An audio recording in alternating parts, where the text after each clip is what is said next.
also scary because I have 3 other sisters who were not going through this, and it felt like something that was just mine, and it was really scary. So over time, my hair started to fall out more and more, and it started in my part and just quickly spread.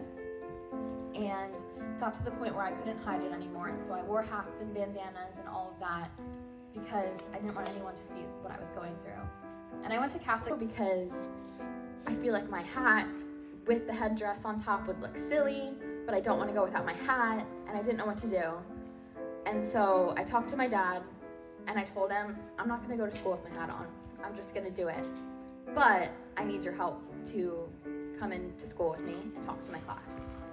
And so he did, and it was my biggest fear, and I didn't want anyone to know that I was struggling, but me stopping wearing hats altogether. And I know that my story is a little bit different than a lot of you, where once I stopped, I kind of just stopped cold turkey, and I went to school without my hat on, and my friends were really accepting. I had amazing teachers and a great support system.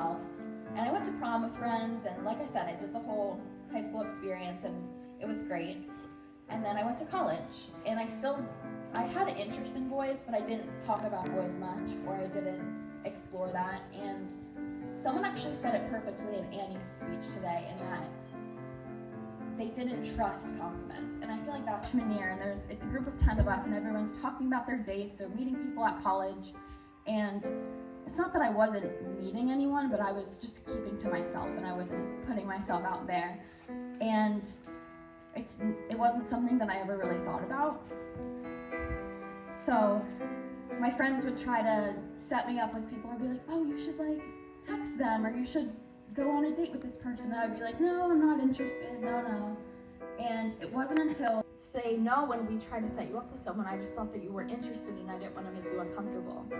And that was like a light bulb moment for me, where I realized maybe I'm the one who's going well, and I was like, oh, I have so much confidence now. All these boys like me, like I have all these boys texting me, but it wasn't going anywhere. And I quickly then started to have this realization that these boys were finding me attractive and pretty and wanted to talk to me, but I was having trouble putting a label on it. But sometimes it can be a thing that holds you back from a lot. And that's something that I soon realized later in my high school career, but it's something that I'm glad I realized, so it can kind of expand my horizons a little bit more and expand what I was looking for and trying to accomplish. That applied for dating too. I always held myself back with certain things because maybe I didn't have the better job that one of my friends had, or I didn't have a car at the time, where some of them were mostly driving all throughout high school. I felt like I didn't have the key things that a person should have that would attract somebody else. And that's where I was really selling myself short at. But that's gonna happen. So I'm a sneakerhead. I love sneakers. So when we get married, I won't do the traditional way of wearing dress shoes, unfortunately. Hopefully that doesn't ruin it. I'm gonna wear sneakers. I like Jordans. But for my theme, I wanted to wear these sneakers. I haven't worn them yet at all, but I have them at the house. I want to wear them through that wedding date, and after all the formal events, and more on to the partying and the dancing and the eating, I want everyone at the wedding that's there, as much as they can, as much space as I have, to sign the sneakers.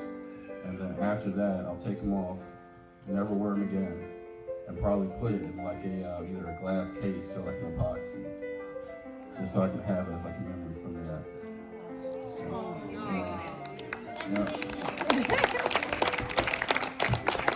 So yeah, but so it was amazing. It is amazing. But I saw one of her anthropology pictures on the Explore page, and when I saw her, I said, just wow. Not to sound like basic or generic or anything, but I was seeing a girl who was different. And we sent messages to each other at first just to fill the water out a little bit, test it out. And then COVID happened, and we couldn't do anything with that. But we still kept in contact for a long time after that. And it got to a point where things started to open up again. people could go back to malls, restaurants, movies, and I was saying to myself, I think the first one was for my birthday, right? Breast meat. And of course, I flaked on that one. I went out to Outback, and I got too full and tired and get in a food coma. And I texted her. I was like, I'm real sorry, but I can't make it out tonight. But we'll reschedule. And after I said that, I was like, well, I believe that she's not going to want to talk to me. She's not want to have anything to do with me. But members, and they're all trying to coach me through it. Even though I'm old enough to know how to handle it. But I'll say I was nervous. I could feel my heart beating out of my chest. Like I'm noticing, all right, I passed this spot, I'm getting closer and closer to her. And it wasn't until I got on the street outside of the bar, and I'm on the phone with one of my last best friends, just for him to give me some advice, what to say right, what not to say, just don't mess it up. And in the middle of talking, I turned to the right, and then I can just see her right down the street with a colorful scarf on, nice leather jacket, beautiful outfit, and just mid-sentence, I hung up on him. I wouldn't really go to a lot of the school events. I kind of felt like once school was over, once work was over, just go home, play video games, relax, and that's it. But she's opened my eyes to so much more, more than I ever did at that time, that it makes me